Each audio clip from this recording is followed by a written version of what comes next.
Hi, everyone, and thank you again for joining us today, wherever you may be listening from. Welcome to this module. This module is on how to complete a risk assessment, one of the fundamental aspects of this particular course. So, we'll cover a few basic topics today. Firstly, we'll talk about some key factors to consider when performing a risk assessment. Then we'll take you through the risk assessment methodology. We'll provide some examples demonstrating how to complete a risk assessment. Then we'll talk about some common mistakes made by organizations when assessing risks. Then we'll impart some practical insights on what you should implement by way of a risk management system. And we'll finish off with some useful references and further readings if you'd like to gain some further insights into the topic. So let's begin. What are some key factors to consider when performing a risk assessment? When performing a risk assessment, it is important to understand, number one, the organizational context. So what are the needs and expectations of stakeholders and interested parties, especially your customers, your board of directors, senior managers? Number two, the industry in which the organization operates. It's important to get an understanding of the industry. Use various strategic tools like your Porter's Five Forces analysis and your PESTEL analysis to get an understanding of the industry and the economic conditions. Some other factors to consider when performing a risk assessment is the size and complexity of the organization. Also, if there are any new legislations or regulations or any changes to these particular policy instruments. And also, lastly, if you can also get a good understanding of the company's operational and strategic objectives.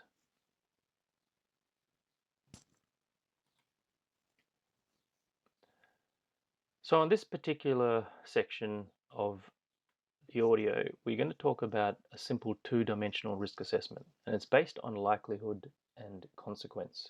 This is a well-accepted risk assessment methodology.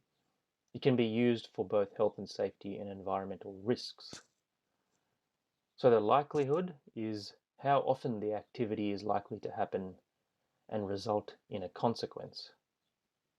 And the consequence is how bad the result of the activity is. So the likelihood is what is the chance of the event occurring, and this is based on whether or not it has happened before, and also is it likely to happen again. And the consequence is what would be the outcome of the event occurring, and how severe would the outcome be. So for health and safety risks,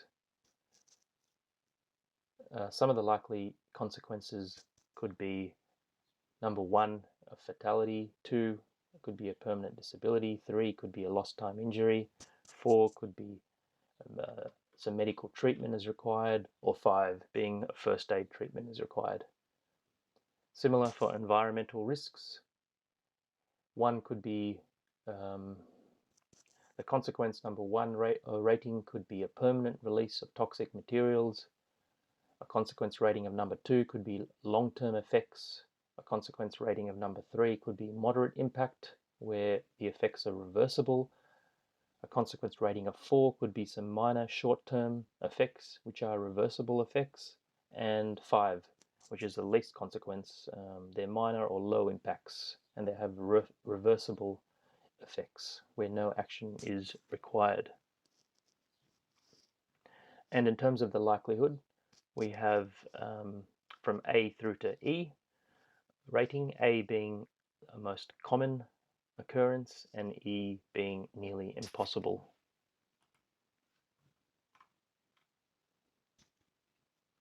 So we're going to talk about some examples of common activities and typical risks.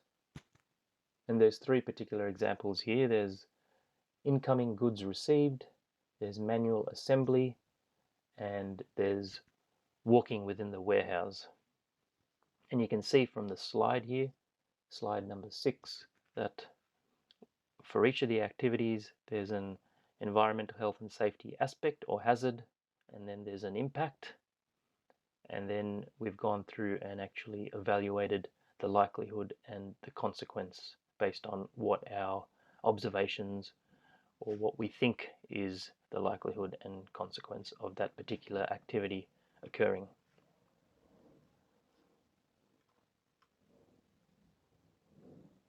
So one of the limitations to be aware of is that the consequence rating implies negative risks and does not incorporate positive risks. However, we should note that the consequence rating does in fact take into account both negative and positive risks.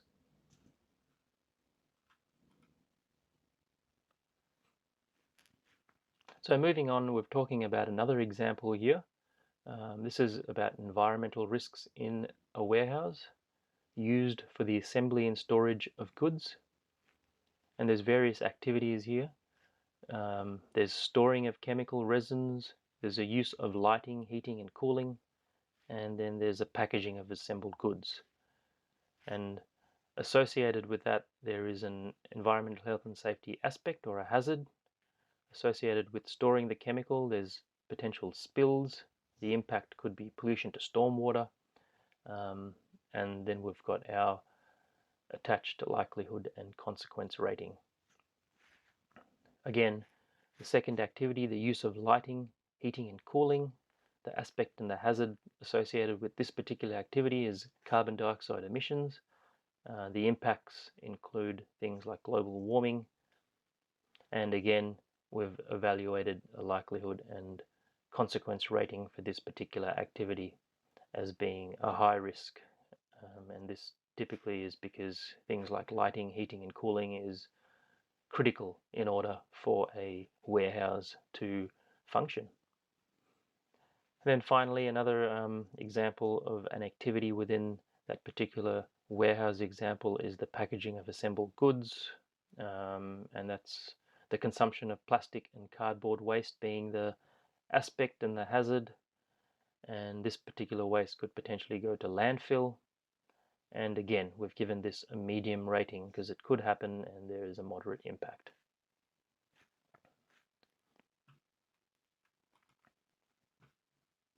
So what are some common mistakes made by organizations when assessing risks?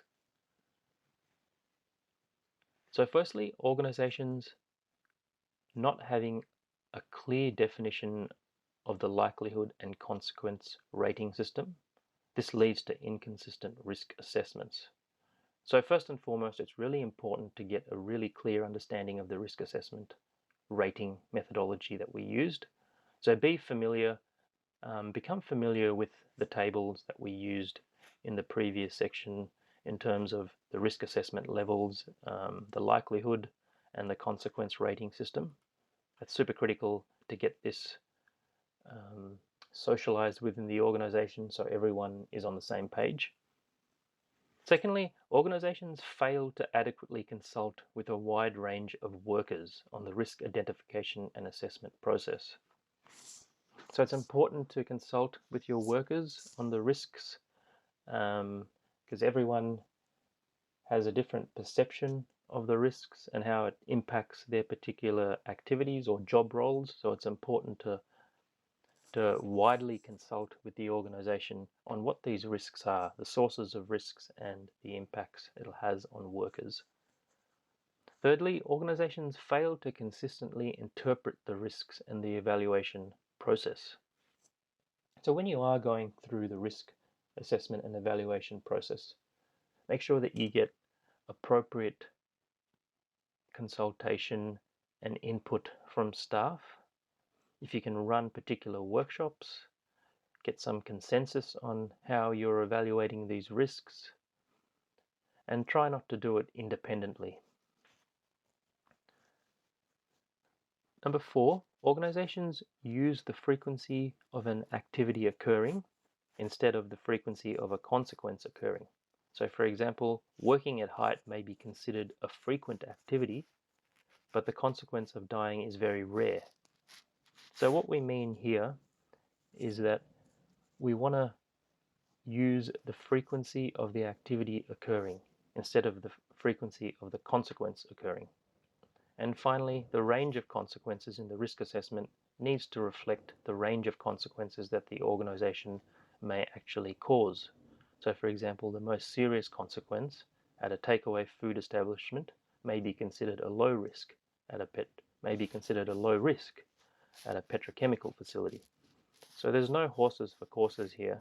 It's really dependent on the context of the organization.